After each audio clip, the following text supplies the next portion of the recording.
Hey, everybody. Welcome to this New Year's Eve special of the final score.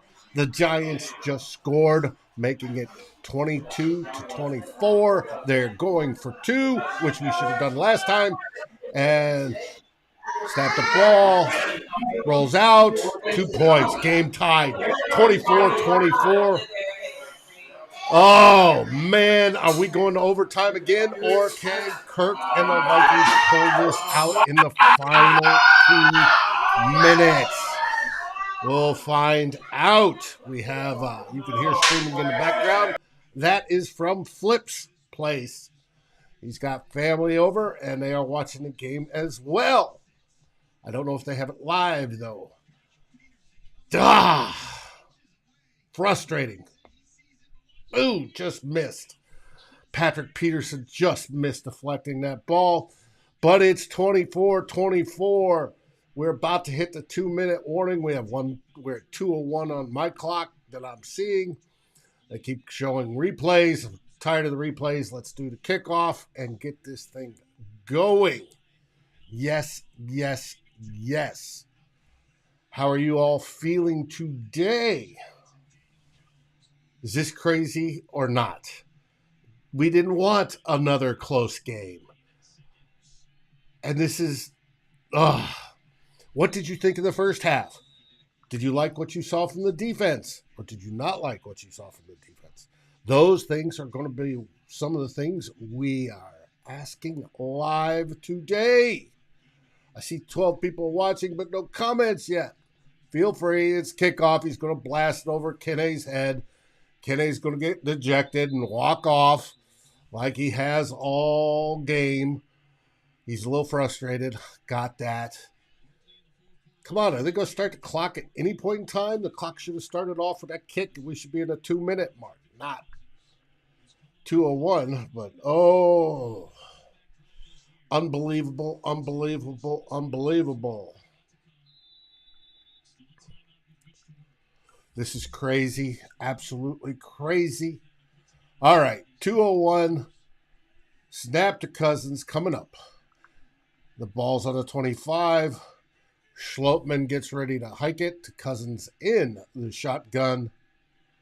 And we're watching, boom, snaps back. Cousins looks, throws it, zips it through Justin Jefferson's hand. We are now at the 2-minute warning, and I'm hitting the roll in. Come join us, everybody.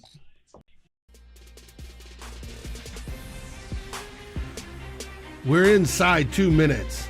Win or lose. Join us on Climbing the Pockets, the final score.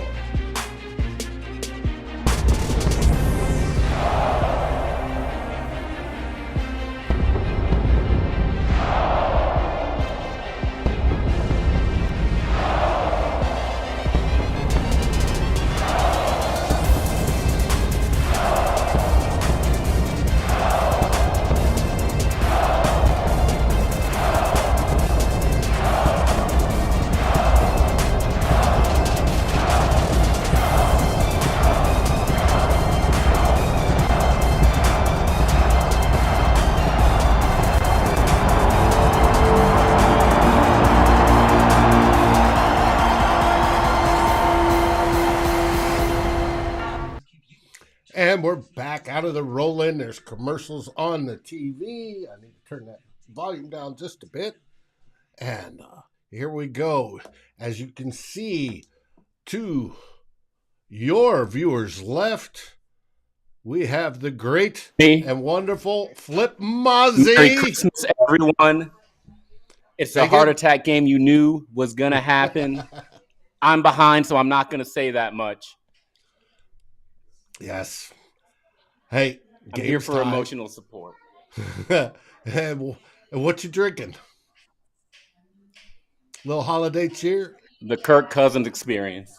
There he goes, back to his TV. Not that there's anything on except for commercials. Yep, get a double Whopper, double drinks, double fries. Not that Burger King's sponsoring this show, but if they'd like to, we'd very much welcome it. So, what have you all thought of so far? Especially in that first half that just drove us all crazy. It is technically a comeback win if we hold out and win. It'll be another one-score game, obviously. That's all we got to do, Dan. We've got to do it in this 2 minutes because we can't go to overtime. You want to know why there, Flip? Why? Because I'm in Texas. They will cut this broadcast off and go to the Dallas game. Okay, well, in that case, everybody's going to see my live reaction. Because then I won't be behind you. All right. Cousins takes a snap, win-win. Throws it to Hawkinson, gets 1 yard. Come on. Minute 48 left. 3rd down, 3rd and 9. Time to dial it up. You know the blitz is coming. The Giants have been running it all day long with great effect, unfortunately. Let's see how this goes. Everybody's looking. Where's it coming from? All right, we get the snap here shortly. Boom, snap, drop back. Blitz is coming. He gets it off, throws it. Completion to Justin Jefferson, the greatest, most likely the future greatest wide receiver in NFL history. Just caught another one. He's got to be well over 100 yards right now. G-Mac, who thought we'd blow him out? LOL. I was hoping for it, G-Mac, buddy. Boy, was I hoping for it. That was a great way to come back to the ball there, JJ. Yes, Clifford. JJ got the first down. We got another pass. This one off to, is that Maddie or Cook? Cook for about 6. A center screen. Here we go. The ball is moving. And we see on the sidelines, G-Money starting to warm up. The ball is at the Vikings. 48, snap, Cousins back, moves around, sack. Oh, this is not what we wanted. Not what we wanted. 3rd down. You got to be kidding me. Yes, Clifford, I would very much like to see JJ for MVP. Yes, I would. And you can hear what's going on in the background. I'll mute that real quick. And here we go. I hope that's a highlight, not an interception. Yeah, that's a highlight. Okay. Oh, this is going to kill us. Absolutely kill us. Looks like it's going to OT. No, I don't want to go to OT, Clifford, because the Dallas game's on next, and they will cut it from my broadcast if that's the case. No. I want the Vikings to win now. Tip, Zimmer like clock managing. Oh, I hope not. Hope not. We've been better this year with clock management. KOC hasn't been fantastic, but he has been better. All right, here we go. Snap. Kirk back. Throws a short wide receiver screen to Justin Jefferson. He gets the touchdown. The ball is on the Giants' 42-yard line. There is 7 seconds left in the game. 6, 5, spike. 4 seconds left. We are just outside of field goal range. Oh, what a decision, what a decision, what a decision. Or are they going to bring Joseph out? Here comes Joseph. 4 seconds left in the game, and he's going to try to boom this baby through. G-Mac, you haven't been able to watch Titans. Sorry about your luck there, buddy. Greg Joseph is on. He is trying game-winning field goal, which will give most in the franchise's history. This is a 61-yard attempt. Can he hit it? Oh, we knew he was doing it in preseason, but it was warm then. However, it's 72 degrees and beautiful inside that stadium. So let's see if he can hit it. Oh, everybody's heart's going. Kirk's yelling at coaches on the sideline. Oh, the Giants sideline looks a little dejected. Let's go. Officially 61 yards for the win. Yes, Steve. Let's hope he can get it. And of course, probably timeout because I don't have the volume on. And going to slideshow. 7 fourth-quarter comebacks for Kirk Cousins. This could be number 8. Can Greg redeem himself? He will if he makes this. And no, you can't really blame him if he doesn't. Not for a 61-yarder. All right, everything's lined up. Play clock's winding down. It's on the right hash. Snapped, down, kick is away. And it's good! The Vikings win! The Vikings win! Woohoo! No more time on the clock! Game-winning field goal from 61 yards! Boom! G-money! Gotta love that. Gotta love that. Skol Vikings! Happy Christmas Eve, everybody! Your Minnesota Vikings come down with the remarkable come-from-behind win again. Gotta love it. And Joseph, 61 yards from the right hash, straight down the middle, and it may have been able to go 62 or 63. Gotta love it. And there you see KOC raising his arms, pumping his fists. Who says he's not an emotional coach? Gotta love that. Oh, awesome. Vikings win. Vikings win. They are now 12-3. Michael says the kicker curse is over. I wouldn't go that far, but I'm happy right now. Todd, yes, this team. Clifford, yeah, Mary, it's a win. Finally a 60-yarder. Yes, Clifford, you got that right. Finally a 60-yarder. G-Mac takes it back. Greg the leg. Mary Skolmas there, Michael. Win. Yes, G-Mac, cardiacs keep coming, and the Vikings keep winning. 12-3. That is amazing. After that game, wow, just wow. That's I'm waiting for Flip to join me momentarily. I'll turn back on his volume because he may not be caught up. Time for the celebratory beer. I'm drinking a little whiskey with a cocktail. We have, yes, the team's going to kill us all. Change the narrative. Yes, you caught how to change the narrative, Dan? Do you think the Vikings have changed the narrative, especially from last season? Absolutely, absolutely, absolutely. Now, we'll flip over to the box scores real quick, see how this team did. Well, Flip, is your heart beating?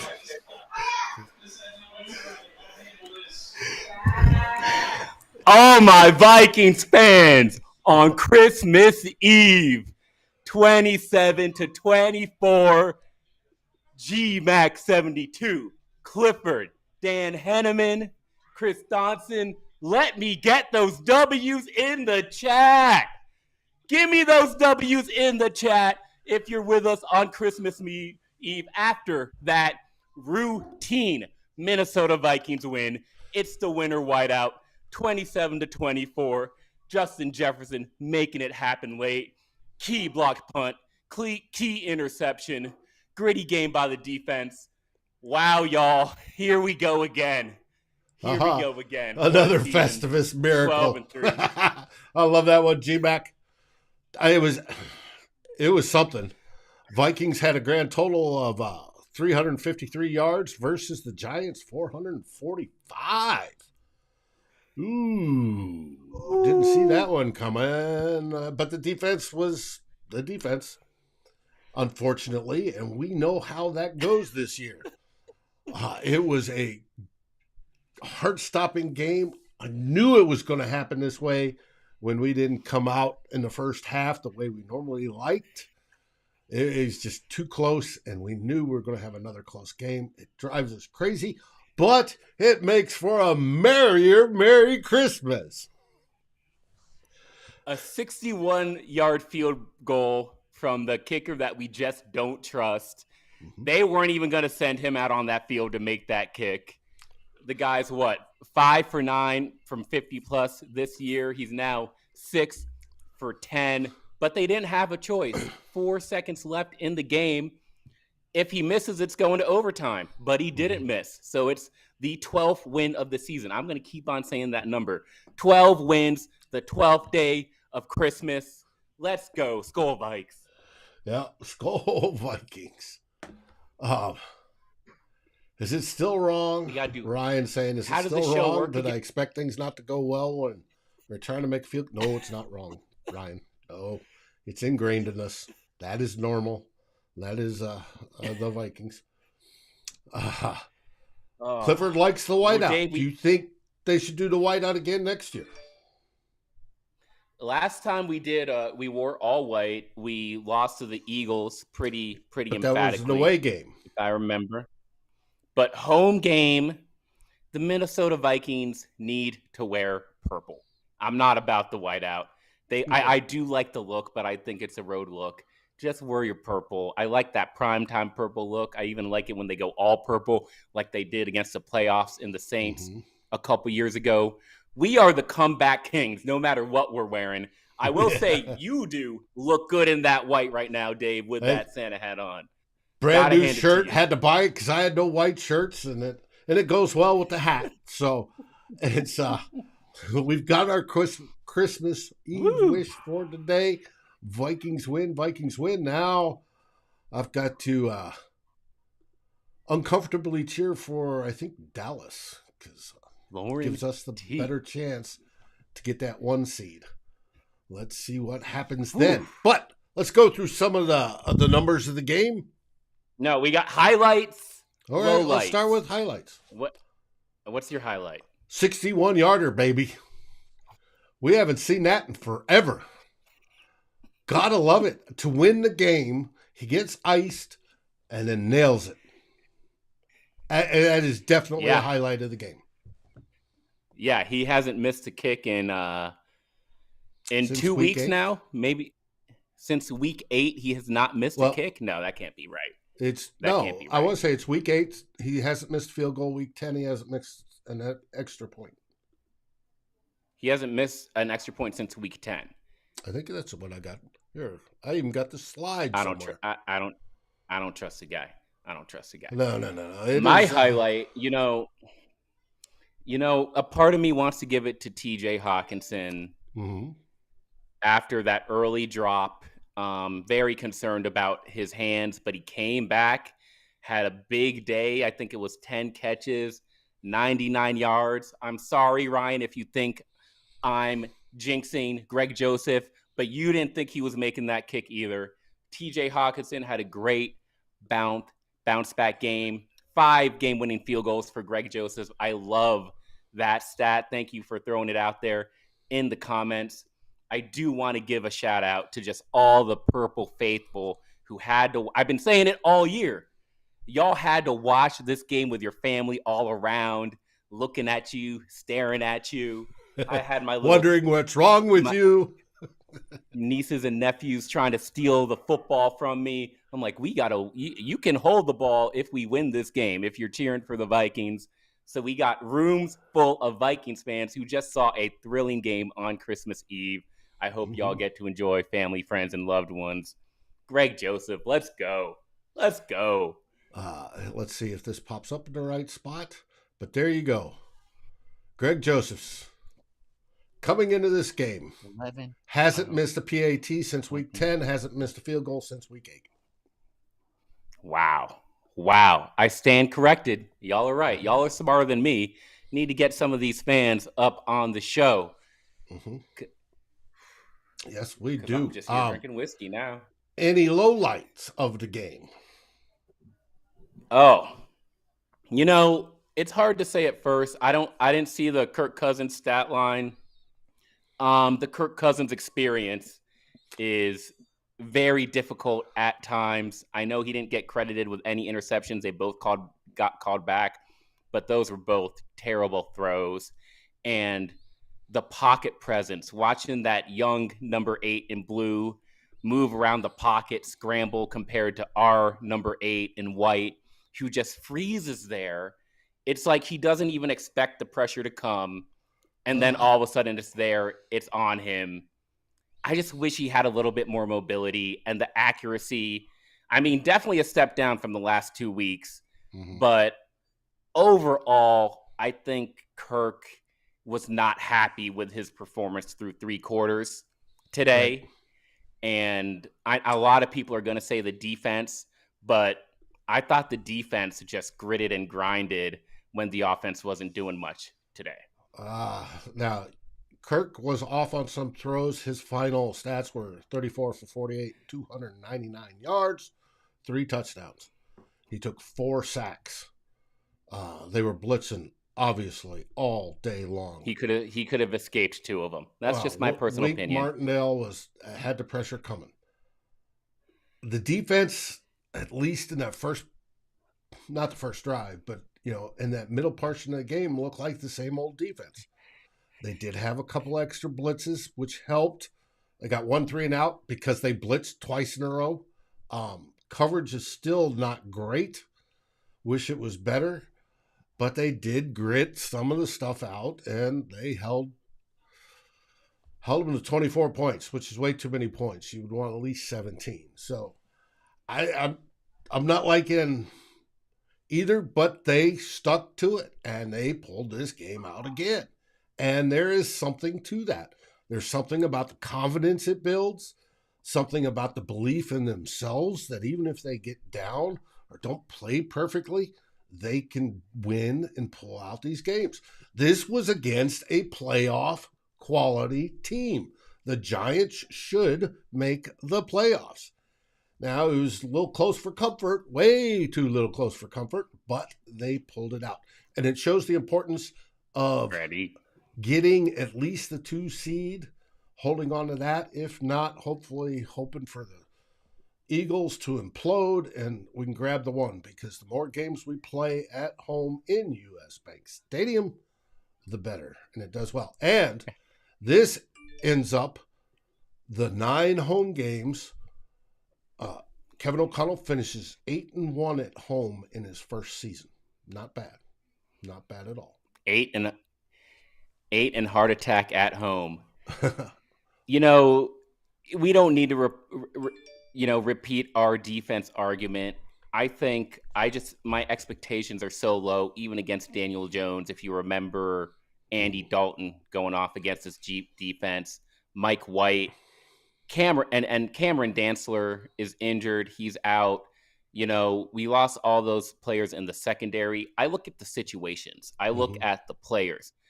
Brian Asamoah forcing that fumble, recovering that fumble. He was playing well. I love Patrick Peterson. Patrick Peterson looked outmatched against a receiver he should not have been outmatched in the Blue 18, Isaiah Hodgins. But then who gets the last laugh? Patrick Peterson gets the last laugh with that interception. Right. And then you look at that 4th and 2 play. We're up by 4. We go for it on 4th and 2. Don't get it. And the defense is able to hold them to a field goal on a short field. So I think in situations, it may be a little too bend, don't break for what we're going to, the level of competition we're going to go against in the playoffs. But you got to just, again, they come back every drive, regardless of the offense, who should be flying. Offense should be flying. Mm-hmm. And they're not. The defense sticks around. Noir Tesseract says, "Let's go." I love your handle there, Noir. It's one of my favorite art/photography styles, and film for that matter. Freddie Hunter, 2 sacks today, baby. Danielle Hunter. You want to talk about a highlight? Danielle Hunter yes. was playing today. He was close all the time, getting all sorts of pressures, and he was hot. Friend of the show, Luke Brown, said if we had better coverage, Danielle Hunter and Zadarius Smith would have 50 sacks this season. It would be nice, but hey. Speaking of which, let's go over some of the highlights. Dalvin Cook. Well, and you just I got to celebrate Christmas. I got to celebrate Christmas, so I really appreciate y'all being on. It's special to spend a little bit of the holiday season with you. Like I said before, Merry Christmas, Happy Holidays. Gonna run to the family. But Dave, what a great season it's been. It's a roller coaster, and we'll be back in 7 days on New Year's Day. 8 days? Is that how the math works? I don't know. Yeah. It's the holiday season, and the good times are going to continue for the Minnesota Vikings. So y'all have a good holiday. See you, Flip. Merry Christmas from my family to yours, and may you have a good one. And we're going to keep this rolling for a little bit because I want to go through all the stuff. All right. W. W.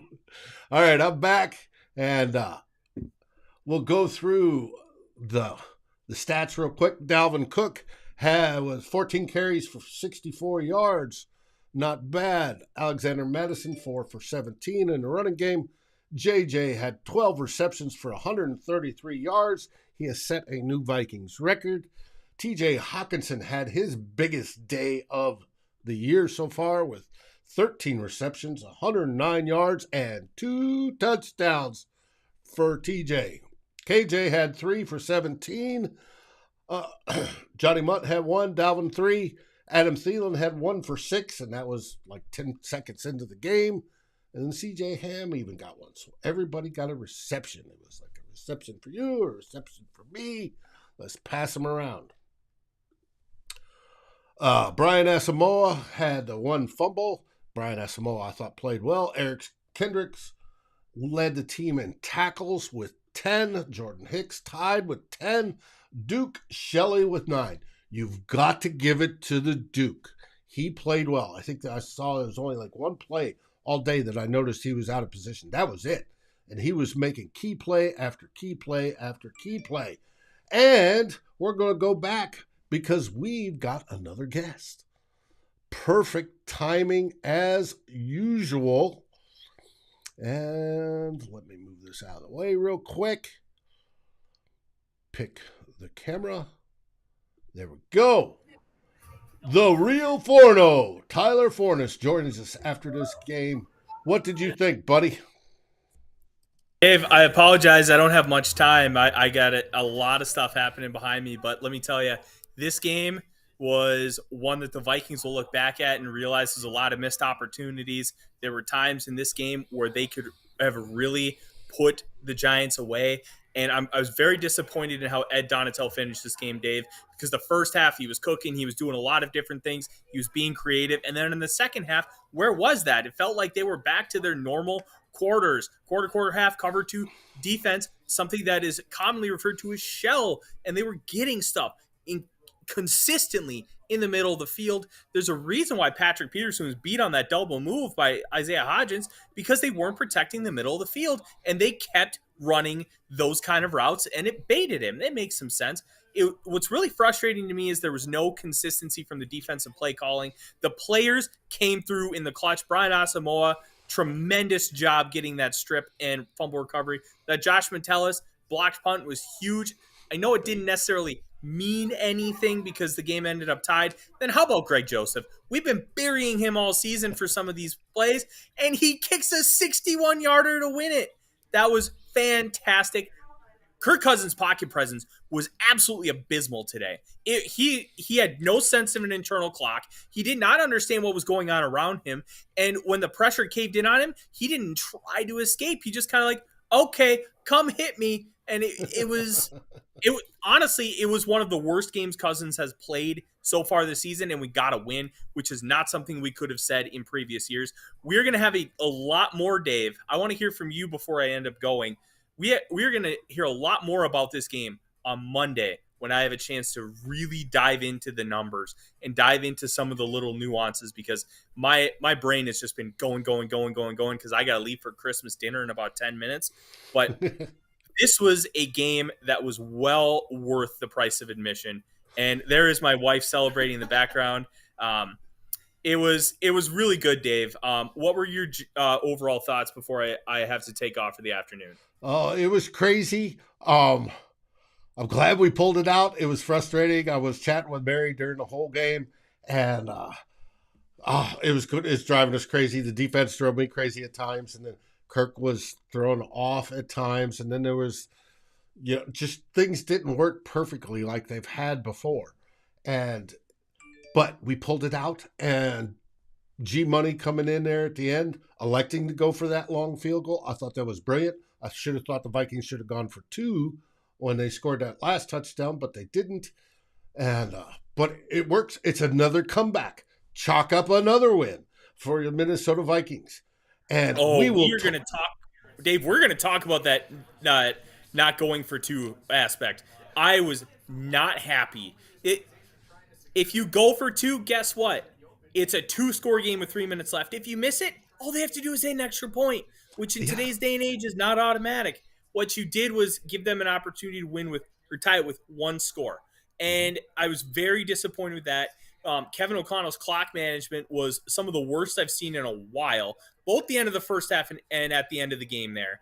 They just did not do anything to try and give them a chance to win, and they still overcame that and figured it out. And I think that is going to be the key, Dave, overcoming their own mistakes. They're doing it consistently, and it happened again today. I was really impressed.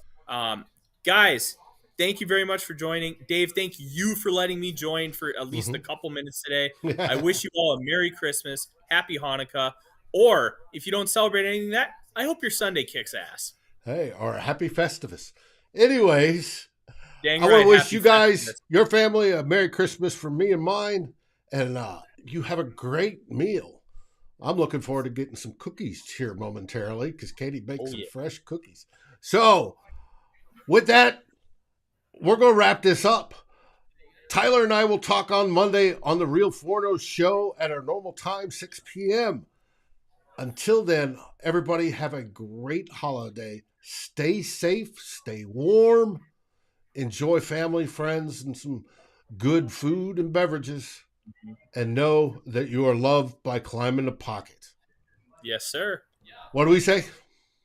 Skol Vikings, baby. Skol Vikings. Vikings win. Thanks for watching. Like, subscribe, and ring the bell, and rate us on your favorite aggregator. And a special shout out goes to our partners, the Daily Norseman, where the best Vikings content can be found, and to Lake Monster Brewing, home of the best beer in Minnesota. This has been a Climbing the Pocket and SB Nation's Daily Norseman broadcast. Skol, everybody.